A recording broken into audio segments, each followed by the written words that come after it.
Hi guys, I wanted to make a video here in Mark chapter 11 where it talks about when Jesus and his disciples are heading back towards Jerusalem and where Jesus curses the fig tree. And I wanted to make this video because as I go back and I read verses over and over again, and you just start to, or I've started to, you really start to view Christ and just anybody in the Bible. You really start to view them.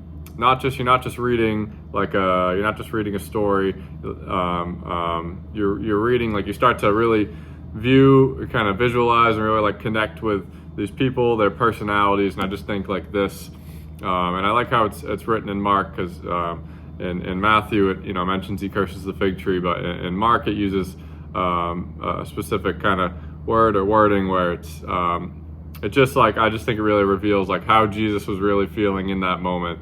And why he curses the fig tree. But I'll read through here in Mark chapter 11 verse 12. It says, "The next day as they were leaving Bethany, Jesus was hungry. Okay. Seeing in the distance a fig tree in leaf, he went to find out if it had any fruit. When he reached it, he found nothing but leaves, because it was not the season for figs. Then he said to the tree, 'May no one ever eat fruit from you again.' And his disciples heard him say it." And then it goes down afterwards in the morning.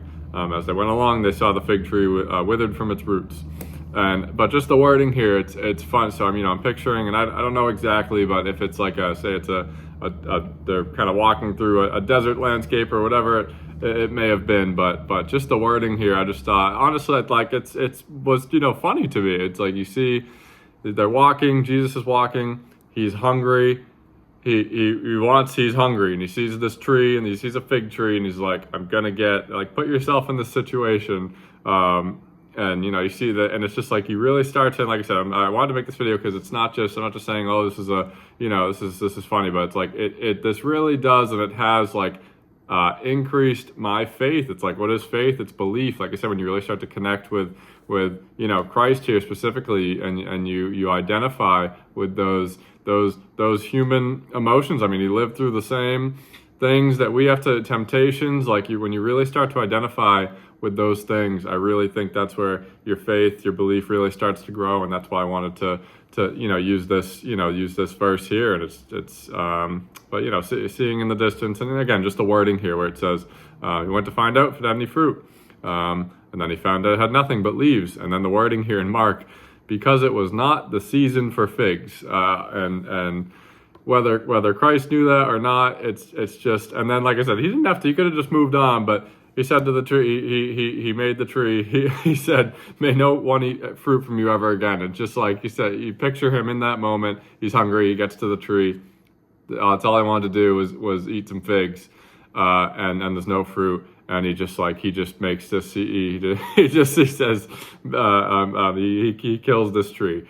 Just wanted to make a shorter video here. And like I said, the reason behind this being where you really start to read through, what Christ is doing, and really try to identify with him, really viewing him, as obviously as a person, but like, connecting with those emotions, what he's doing, how he's reacting to certain things. But I really believe that, that's when, you start to increase, I didn't really start to notice it, but that's why I'm using this, because I started to notice, you're like, wow, these are the types of things where it really does increase your faith, increase your belief, increase your relationship with God.